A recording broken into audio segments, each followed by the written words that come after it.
Hello! Magandang araw po sa inyo lahat. So ito po ang ating first na vlog patungo po sa journey natin sa United Kingdom. And ito pong video na ito ay papaluwas na po ako ng Maynila.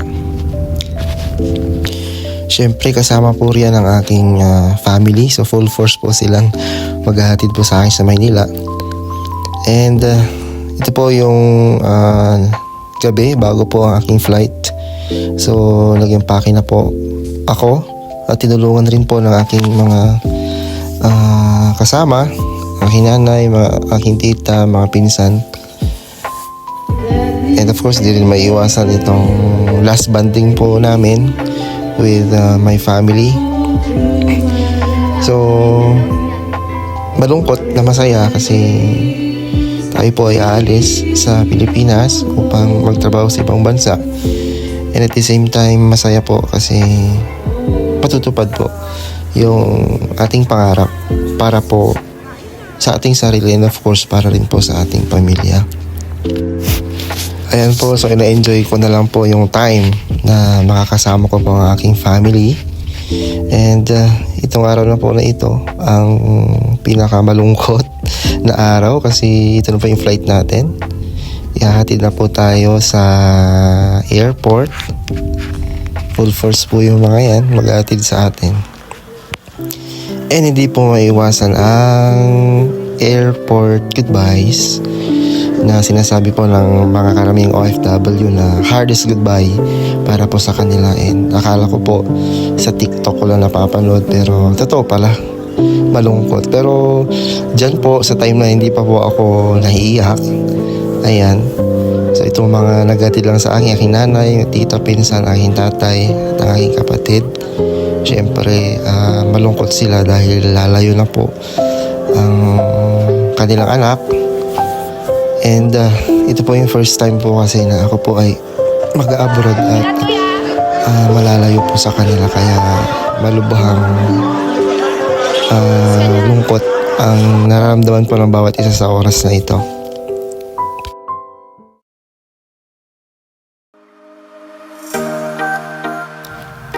Time for check-in. So after check-in, tayo nang po isasalang sa immigration. So sa awa ng Diyos, wala naman pong gaanong tanong sa immigration, kaya hindi po tayo nagka-problema at nakapasok po tayo agad. And nandito na nga tayo sa ating boarding gate at papasok na po tayo sa Philippine Airlines na ating sasakyang eroplano papunta po sa Dubai. So in total, magkakaroon po tayo ng 10 hours flight from Philippines to Dubai, and then magli-layover po tayo sa Dubai ng 8 oras at lilipad po tayo ng Gatwick, London ng 7 hours naman po. Sabi ko nga kanina, hindi ako naiiyak nung hinatid po ako sa entrance ng atin pong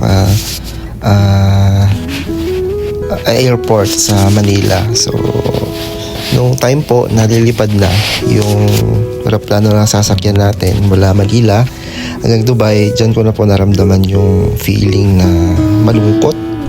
Hindi ko ma-explain na bigla na lang tutulo yung luha na totoo pala yung kwento, no, na ng ating mga OFW na maluluha na lang sila bigla sa eroplano pag paalis na. So ramdam ko po yung pakiramdam na yon, as in naiyak po talaga ako dyan, hindi lang for clout yan. So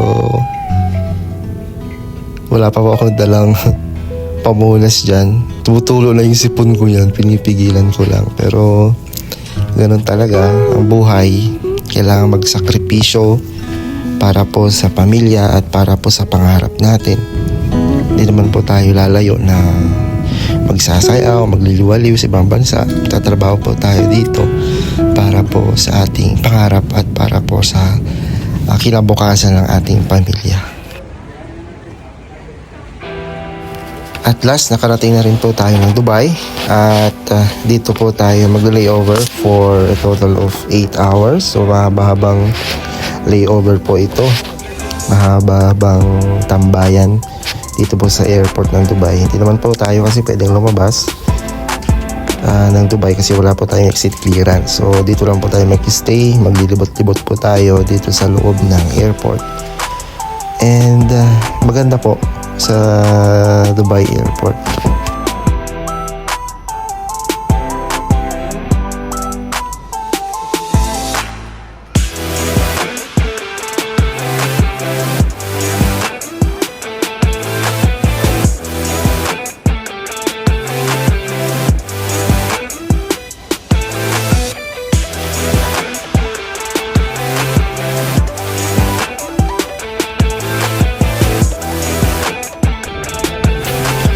Time for departure naman po natin papuntang Gatwick, London.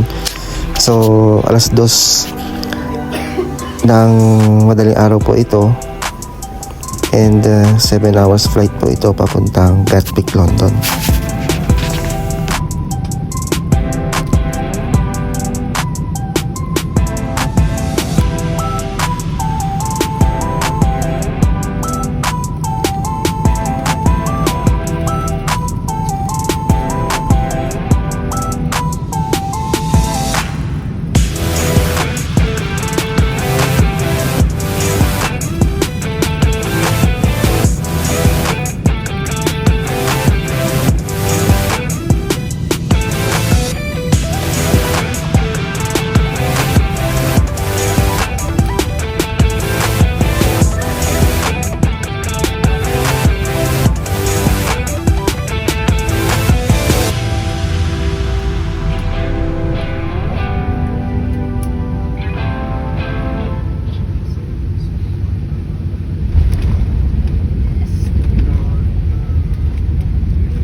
Ladies and gentlemen, welcome to London Gatwick Airport, where the local time is 6:20 in the morning and the temperature is 11 degrees Celsius.